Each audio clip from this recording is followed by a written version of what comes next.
Tribal advisory council की आज मुख्यमंत्री हेमंत सोरेन की अध्यक्षता में बैठक होने जा रही है, जिसमें कई मुद्दों पर मंथन हो सकता है। इसमें नगर निकायों के विभिन्न पदों को एसटी के लिए आरक्षित करने पर विचार किया जा सकता है, ये संभावना जाहिर की जा रही है। साथ ही साथ झारखंड पंचायत उपबंध की नियमावली पर भी चर्चा संभव मानी जा रही है। इसमें एक प्रमुख मुद्दा होगा जनजातीय बहुल इलाकों में बच्चों को जनजातीय भाषा में ही अनिवार्य शिक्षा देने पर विचार करना।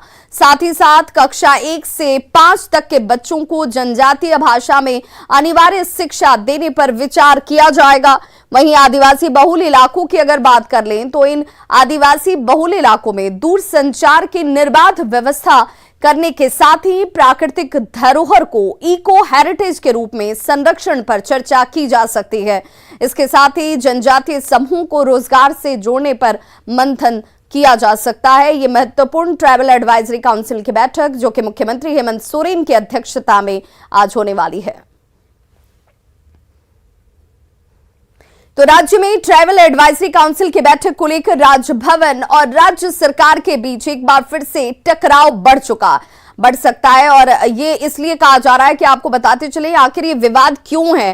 राज्यपाल रमेश बैस ने टीएसी के गठन संबंधी नियमावली को असंवैधानिक बताते हुए उनमें बदलाव के निर्देश राज्य सरकार को दिए थे, लेकिन उसमें कोई बदलाव नहीं किया गया। दरअसल राज्यपाल ने टीएसी की नियमावली को असंवैधानिक बताते हुए कहा था कि टीएसी के गठन में कम से कम 2 सदस्यों का मनोनय राजभवन से अनिवार्य रूप से होना चाहिए। आपको बताते चलें कि तत्कालीन राज्यपाल द्रौपदी मुर्मू के समय से ही टीएसी गठन को लेकर विवाद चलता आ रहा है। उन्होंने टीएसी के सदस्यों का आचरण प्रमाण पत्र मांगा था।